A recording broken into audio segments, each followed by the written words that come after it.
My dad tried to force me to be best friends with my spoiled sister, and now wants me to take her on my trip because he's paying for it. So I shut that door for good. My stepsister is always throwing tantrums if she doesn't get what she wants. She's spoiled to the point that at my 16th birthday, she got her own special cake so she wouldn't feel left out. She also blew out the candles on my cake, and when I complained, my dad told me, "It's time to grow up. Being a sister is about sharing things." I told him I didn't have a sister, and I guess she overheard and she went on a rampage. I'm also forced to either take her with me to places or stay home with her if I can't take her, or my dad or dad's wife can't watch her or don't want to deal with her. This happens a lot, but they don't care. Now I'm graduating and my friends and I have already planned a trip to a cabin for the summer before we start college. I have tried to keep this trip a secret from her, but when I was in my room on the phone talking about it, I found out she snuck in and hid in the closet and was eavesdropping. She bursted out asking if she could come and I told her no and to get out. She started stomping her feet and she ran out. My dad called me downstairs and asked if she could go because she could use a vacation. I told him I wasn't watching her for almost 3 weeks alone and they could take her on a vacation. My dad's wife called me selfish and said because my dad was paying half of it, Lily deserved to go too. I told her she doesn't get a say in any of this. She's not my mom and to stop forcing her child on me when she created what she is. Lily started yelling at me about not being a big sister and I don't want to spend time with her. I snapped and told her I don't. She ran away crying and my dad said he won't pay for the rest of my trip if I don't take her. So I told him if he does that, I will not be talking to him anymore,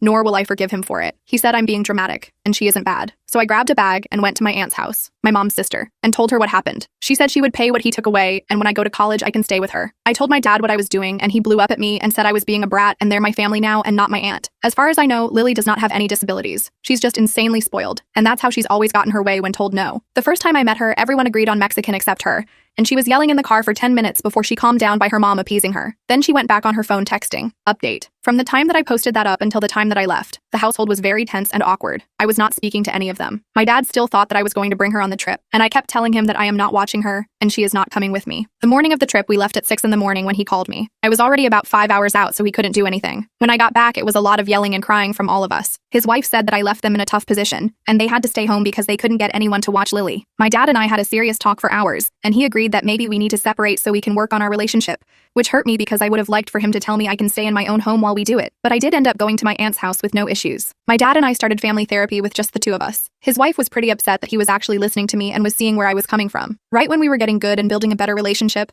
I came over for dinner and he asked if we could integrate his wife and Lily into therapy. I told him that I had no interest in having a relationship with them. She called me a selfish scent, and that I need to be grateful that she let me stay with them after she moved in. I waited for my dad to correct her and he was pretty much silent. So I left and I haven't talked to him in almost a month. He keeps showing me that he will not be on my side, so I won't try to be his daughter anymore.